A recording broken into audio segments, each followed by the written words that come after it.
एक मुलाकात ऐसी शख्सियतों के साथ जिन्होंने दिया है अपने जीवन को एक नया मुकाम। रूबरू कराएंगे ऐसी कुछ हस्तियों के साथ एक खास शख्सियत के साथ मुलाकात। जयदेव पटेल के साथ नंबर 1 इंडिया न्यूज पर रात। नमस्कार दोस्तों, मैं जयदेव पटेल, आपका एक बार फिर स्वागत है एक खास शख्सियत के साथ मुलाकात प्रोग्राम में। आज हमारे साथ खास हमारे कृषि समूह के संस्थापक एवं आर्थिक मामलों के जानकार शरद कोहली। शरद कोहली जी, आपका बहुत बहुत स्वागत है आज के हमारे प्रोग्राम में। नमस्कार, थैंक यू। शरद कोहली जी, आपसे मेरा पहला सवाल है कि हाल ही में जो ताजा जो सर्वे आया है, इसके मुताबिक टॉप 10 जो अमीर परिवार हैं, उनकी संपत्ति तो करोड़ों में है और आम आदमी की जो सालाना इनकम है वो कुछ हजार रुपए तक ही है। तो इसकी क्या वजह है? देखिए, ये समस्या केवल भारत में नहीं है। दो चीजें हैं इसमें। एक तो ये समस्या केवल भारत में नहीं है और अमेरिका जैसी बड़ी अर्थव्यवस्था में भी ये समस्या देखी जाती है। और पीछे पैंडेमिक के दौरान ये जो गैप है अमीर और गरीब में, ये और बड़ा है। हमने देखा कि लोगों की नौकरियां गई, लोगों की सेविंग्स नहीं हुई। तो एक कहावत होती है हिंदी में, माया को माया मिले कर कर लंबे हाथ। तो जब आपके पास धन होता है तो वो धन से आप और धन कमा सकते हैं, उसको निवेश करके, उसको इन्वेस्ट करके, जिसको हम कहते हैं, उसका रिटर्न ले सकते हैं। कोई लोग शेयर मार्केट में लगा के उसको 3-4 गुना कर देते हैं, वगैरह वगैरह।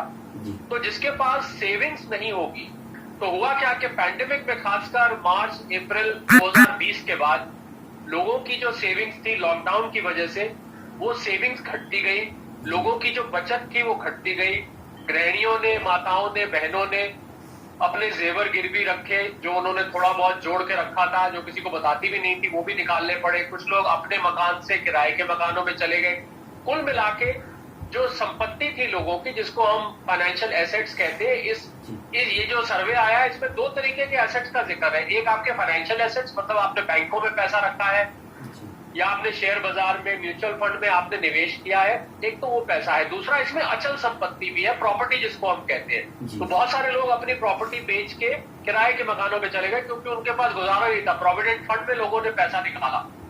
कुल मिला के हम देखें, और जो लोग अमीर थे, जिनके पास पैसा था, उन लोगों की आय भले ही ना हुई हो पर उनकी नेटवर्थ गिरी नहीं, क्योंकि जहां उन्होंने इन्वेस्ट कर रखा था वो पैसा उनका बढ़ता रहा।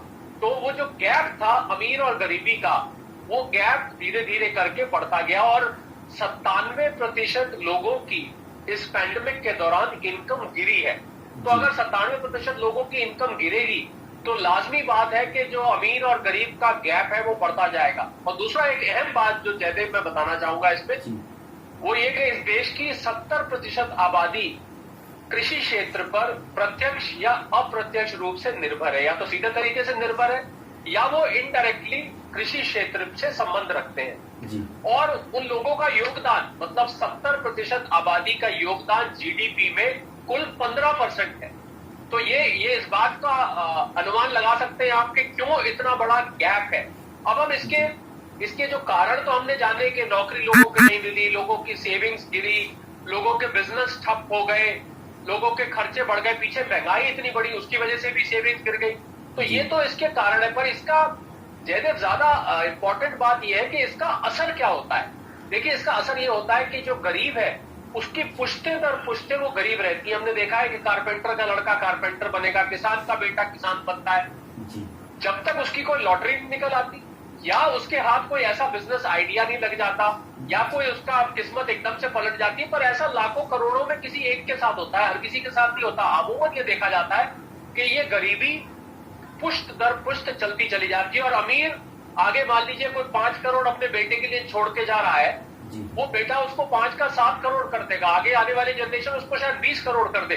पैसा ही पैसे को खींचता है। ये इस सर्वे के पीछे अगर आप इसकी जमीनी तौर पे जाएं, मुख्य कारण इसका ये है कि अगर पैसा है तो आप अमीर और हो जाएंगे, अगर पैसा नहीं है तो आप दिन ब दिन गरीब होते जाएंगे। बल्कि लोग तो ऋण के नीचे दब गए, उल्टा नेगेटिव नेटवर्थ आ गई। वो ऋण के नीचे आज भी बहुत सारे लोग हैं जो ऋण के नीचे दबे हुए हैं, जिनके पास अपनी ईएमआई देने के पैसे नहीं है। तो ये एक पिक्चर निकल के आती है इस सर्वे के पीछे जो कारण। जी शरद कोहली जी, आपने शेयर मार्केट के बारे में तो बताया, लेकिन बेरोजगारी की जो स्थिति है वो कहाँ रहती है और इसकी क्या भूमिका है? बेरोजगारी की स्थिति इस समय देश में पिछले लॉकडाउन के मुकाबले हम देखें तो कुछ सुधार अवश्य हुआ है। अगर हम CMI का डेटा उठा के देखें या हम जो कंपनीज, व्यवसाय, बिजनेसेस बंद पड़े हुए थे, आज वो शुरू हो चुके हैं। अब लाजमी बात है कि अगर व्यवसाय फिर से शुरू होगा, कंपनी फिर से शुरू होगी, तो उसको लोगों को रखना पड़ेगा नौकरी पे। ये बात सच है कि पहले के मुकाबले, लॉकडाउन के मुकाबले आज नौकरी की परिस्थिति उतनी बुरी नहीं है। परंतु अगर हम प्री पैंडेमिक या हम 2018-19 से पहले की परिस्थिति ले, वहां से आज भी बेरोजगारी की सिचुएशन बहुत अच्छी नहीं है। क्योंकि आप जो पढ़े लिखे लोग हैं, ग्रेजुएट्स का हम ले, 14% ग्रेजुएट इस समय बेरोजगार हैं, डिप्लोमा होल्डर्स इस समय बेरोजगार हैं।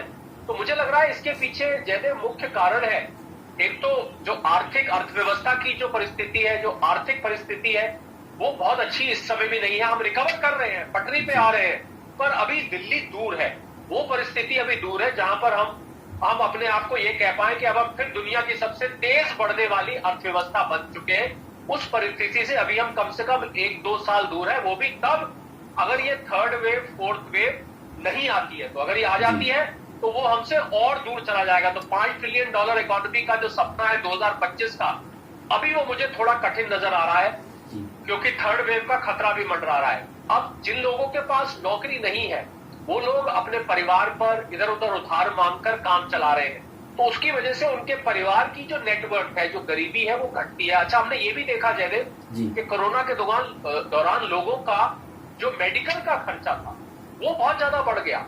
जो लोगों का पढ़ाई लिखाई में खर्चा था, स्कूलों ने फीस माफ नहीं करी, स्कूल फीस लेते गए, जितने भी घर के खर्चे थे वो वैसे के वैसे रहे, उनकी आमदनी घट गई। तो बेरोजगारी की आप सिचुएशन में पहले से बेटर है, पर अभी भी देश की बढ़ती आबादी बेरोजगारी की समस्या को मुझे लग रहा है इस देश से जाने में सालों लग जाएंगे। और हालांकि सरकार इस पे काम कर रही है, सरकार ने दुनिया भर की PLI स्कीम्स आ रही है, बहुत इंफ्रास्ट्रक्चर पे बहुत बड़े स्केल पे इन्वेस्टमेंट किया जा रहा है, पर मुझे लग रहा है कि अभी पूरी तरह से हालात को नॉर्मल आने में समय लगेगा। और ये जब तक नॉर्मल आएंगे तब तक कोरोना अगर नहीं आता, साथ में कोरोना का थर्ड वेव ना आना बहुत जरूरी है, क्योंकि कोरोना का थर्ड वेव अगर आता है तो उसमें फिर हम आर्थिक तौर पे और पिछड़ जाएंगे। कुल मिलाकर बेरोजगारी की समस्या पहले से थोड़ी सी बेटर है, पर अभी भी हम पूरी तरह से इसको सामान्य नहीं कह सकते। जी शरद कोहली जी, हमारे भारत की जो अर्थव्यवस्था है वो गांवों पर आधारित है कहीं न कहीं अगर देखा जाए तो क्या ग्रामीण इलाकों को विकास की इस पूरी दौड़ में उनकी भूमिका कम रखी गई है, उनको नहीं शामिल किया गया? ये भी एक वजह है अमीरी और गरीबी के बीच में। जी, हम 75 साल का अगर हम जयदेव इतिहास उठा के देखें तो गरीबी को, और मैं कल आज तक से बात कर रहा था और इसी पॉइंट पे बात हो रही थी कि गरीबी को और ग्रामीण अवस्था को करीब करीब पर्यायवाची बना दिया गया या बन गया है, बना दिया गया या बन गया। हम उनको वोट बैंक की तरह तो देखते हैं, हम गरीबों को, जो गरीब हिंदुस्तान 70 से 75% गांव में रहता है, हम उनसे वोट तो एक्सपेक्ट करते हैं, हम उनको वादे करते हैं, पर जब उनके विकास की बारी आती है, जब उनकी उन्नति की बारी आती है, जब उनकी इनकम बढ़ाने की बारी आती है, तो मुझे लग रहा है वहां पर आके कहीं नीतियां कम पड़ जाती हैं। और ये सिलसिला किसी एक पॉलिटिकल पार्टी की तरफ नहीं है, ये सिलसिला हमें निरंतर जब से आजादी मिली है तब से हमें देखने को मिल रहा है कि ग्रामीण जनता की तरफ। उसके पीछे अजय और भी कुछ कारण है, कुछ सोशल कारण है, एजुकेशन एक बहुत बड़ा कारण है कि हमारे पास जो एजुकेशनल संस्थान है वो गांव में उस दर्जे के नहीं है जो आपको शहर में मिलते हैं। एक गांव का पढ़ा ग्रेजुएट और एक शहर के अच्छे कॉलेज का पढ़ा ग्रेजुएट को, आप दोनों को अगर साथ खड़ा करें तो आपको जमीन और आसमान का अंतर दिखाई देगा। ऐसा नहीं होना चाहिए, क्योंकि जिस देश में ज्यादातर जनता गांव में बसती है, उस देश में इतना बड़ा फर्क एजुकेशन में होना अच्छा नहीं है। मैं समझता हूं कि अगर सरकार ग्रामीण क्षेत्र पे ध्यान दे, कुछ सरकार ने स्कीम्स निकाली है, ऐसी बात नहीं है कि सरकार ने गांव को बिल्कुल नजरअंदाज किया हुआ है। सब सरकारों ने कुछ ना कुछ निकाली, चाहे वो लोन माफी हो, चाहे एग्रीकल्चर इंफ्रास्ट्रक्चर बिल्ड करना हो, सरकारों ने काम किया है। पर क्योंकि इतनी बड़ी आबादी है और इतना बड़ा इसके लिए प्रयास चाहिए कि वो कम पड़ जाता है। जब तक प्रयास की बारी आती है तब तक इलेक्शन आ जाते हैं, या तो सरकार बदल जाती है, या मंत्रीगण बदल जाते हैं, या सरकार की पॉलिसीज बदल जाती है। इस दौरान में आबादी भी बहुत बढ़ जाती है। तो मुझे लग रहा है कि आपकी बात बिल्कुल ठीक है कि ग्रामीण क्षेत्र हमारे यहाँ पिछड़ गया है, उसके पिछड़े होने के कारण ही आपको ये अमीरी और गरीबी का गैप बढ़ता हुआ दिखाई देगा। जी, शरद कोहली जी, आपने समय दिया उसके लिए आपका बहुत बहुत धन्यवाद। Thank you.